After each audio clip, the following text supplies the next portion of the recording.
the Madman! Welcome to the final card review for Descent of Dragons. The next review you're gonna see is gonna be the star ratings for these cards. These are all of the cards that were also revealed that were not shown on the live stream. Except this first one, which was also shown on the live stream. It's Murozond the Infinite. The 8 mana 8/8 Priest Legendary Dragon. Battle cry, play all cards your opponent played last turn. Huge effect, huge body, huge dragon. Looks to me like this is a natural finisher, just slash value card in Control Priest. Maybe good enough to see play in mid-range Priest, similar to how Tyrion Fordring may see play in mid-range Paladin. Picture this. Your opponent plays War Golem. You play Murozond the Infinite, and you get 15/15 in stats. And that's going off of War Golem as a legitimate, use of your mana. So usually you're going to get better than War Golem. Murozond copies the spells your opponent plays, it copies all of the cards your opponent plays. If no battle cries, but you'll get all the minions they play.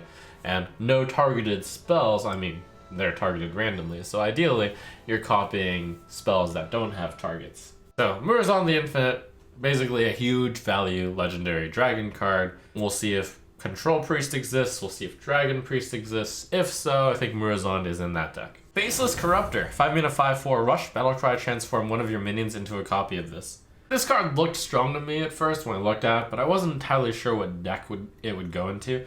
But then I got the suggestion to compare this card with Evil Recruiter, the Warlock 3 mana 3/3 with Battlecry, destroy a lackey, and then summon a 5/5. And I was like, wait, that is very similar to Faceless Corruptor. So with Faceless Corruptor, you're basically destroying one of your minions, preferably a 1/1, but not destroy because transform, you don't get the death rattle, but basically destroy. And then you don't get a 5/5, what you get is a 5/4 rush. And the 5/4 rush is better than the 5/5. And a 5 mana 5/4 rush is very comparable in power to a 3 mana 3/3, I think. So this card has a lot of different uses in decks that can expect to have low value minions at some point, including lackeys. I did have a Galakrond rogue deck which generated a lot of lackeys and was like, gee, it sure would be nice if I could turn these lackeys into something useful. Maybe Faceless Corruptor would have done really well there, because you can think of it that way as well. Battlecry, give one of your 1/1 minions +4/+3. That's a 5 mana 9/7. You can also super buff, since hand buffs on this guy kind of count double. A lot of different applications for the card. Dark Skies, 3 mana Warlock spell, deal 1 damage to a random minion, repeat for each card in your hand. This card is a lot less terrible than it looks. Spreading Madness was a pretty bad card, but the reason why that was a bad card is because it could hit face. And of course, this is going to be for the Control Warlock deck because it does a bunch of damage for cards in your hand, and it does hit both sides of the board, so you want your side of the board to be nothing. In that way, it's a lot like Volcano. I think Control Warlocks will definitely consider Dark Skies as a legitimate option. I've got this random pack filler, Blowtorch Saboteur, 3 mana 3/4, your opponent's next hero power costs 3. Good base stat line, does last forever until your opponent uses the hero power, so at one point, your opponent will be taxed for 1 mana, but probably when they're using the hero power, it's with spare mana anyways, so it's along the same lines as a 3 mana 3/4 with a minor benefit. Cool. We've got a huge meta shifter card. Very huge. 4 mana 4/4 Dragon Maul Poacher. Battlecry, if your opponent controls a dragon, gain +4/+4 in rush. You saw me play this in a lot of my initial Theorycraft decks, and it was very often a 4 mana 8/8 with rush. Because at the very start of the expansion, everyone's gonna want to run dragons, it's the new cool thing. Well then, if everyone's running dragons, just run a 4 mana 8/8 with rush. That's absolutely ridiculous. There are so many classes out there which want to run dragons, and even some decks that don't run, a dragon deck will have a random dragon in it. And yes, even against opponents which are running a lackey deck, sometimes they have 0 dragons in their deck and they just randomly get a lackey that randomly gets dragons, and then they play a dragon, and then you poach them real good.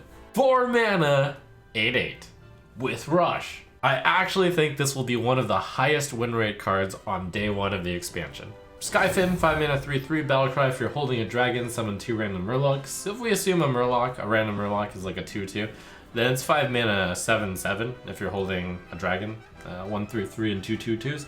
I don't think that's really enough of a payoff for holding a dragon.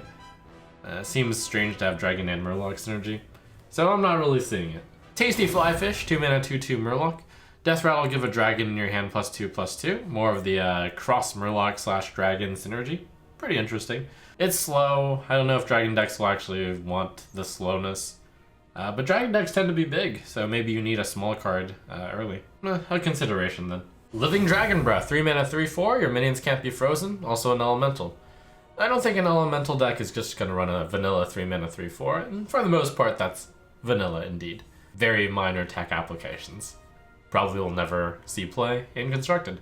Gyrocopter, 6 mana 4/5 mech, Rush Wind Fury. Rush Wind Fury is a combination you don't usually choose on Tiamat. For a similar reason, you probably won't run Gyrocopter in your deck. Gobble Glide Tech, 3 mana 3/3 Battlecry. If you control a mech, gain +1/+1 in Rush. This is like a serious contender for Constructed. If you have some early mech decks, you follow up with a turn 3 4/4 Rush. That could be pretty strong. I'm not really seeing that at the moment, although the Paladin deck did lead off with mech on turn 1, mech on turn 2, and then on turn 3, maybe you can go either Gobble Glide Tech or Skyclaw. Both would be solid options, so maybe. I didn't try the non-Paladin Paladin deck, the Paladin deck with only Paladin cards in it, so maybe Gobble Glide Tech as well as a few neutrals could be good for an aggro Paladin mech deck. Hippogriff, 4 mana 2/6 Rush Taunt. It's Stegodon with a buff because it does Rush. Nice. Still probably just filler, but better filler. Firehawk, 3 mana 1/3 Elemental. Battlecry, gain +1 attack for each card in your opponent's hand. Now that's a card you want to play on turn 3. Your opponent will often have 4 or 5 cards at this point in time, so that is often a 3 mana 5/3 or even a 3 mana 6/3. That's big stats.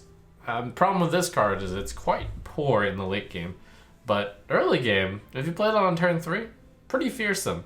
Still only 3 health though, so your opponent's 2 mana 3/2 can still kill it, but if you manage to get this uncontested, it's deals a lot of damage pretty fast. I feel like its inconsistency may lead to it not seeing play though. Rate of Fire, 1 mana Warlock spell, deal 1 damage to all characters. Kind of flavorful. It's a whirlwind which also hits faces for both sides. I'm thinking it's probably too minor of an effect to see, but cool card. Ramming Speed, 3 mana warrior spell, force a minion to attack one of its neighbors. I was just thinking how Mass Hysteria is often used when there's exactly one big minion with low health and one like high health minion with medium attack, and then you ram them against each other. So it's like a 3 mana small Mass Hysteria. In a similar way, it's a 3 mana one-time use of Super Collider. And for that reason, probably not going to see Ramming Speed, because just use Super Collider and get 2 extra Ramming Speeds for 2 more mana. But yeah, nice effect. Awaken, 3 mana warrior spell. Invoke Galakrond, deal 1 damage to all minions. The warrior Invoke Galakrond is your hero gains +3 attack this turn. So, like a 3 mana swipe that also advances your Galakrond. I think this fits well into an aggressive warrior deck, which wants some amount of self-damage, which, by the way, is the current aggro warrior deck. The other warrior card that invokes Galakrond is also along the same veins of, looks like it's an aggro deck.